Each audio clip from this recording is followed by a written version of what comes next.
How to add N26 to Apple Pay.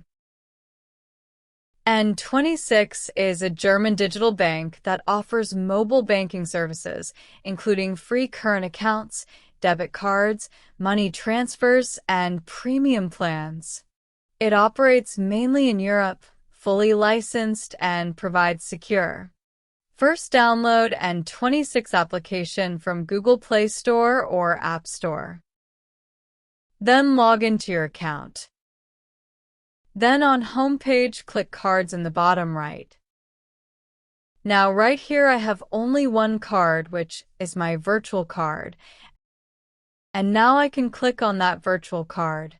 And from there I can click here to add to Apple Wallet.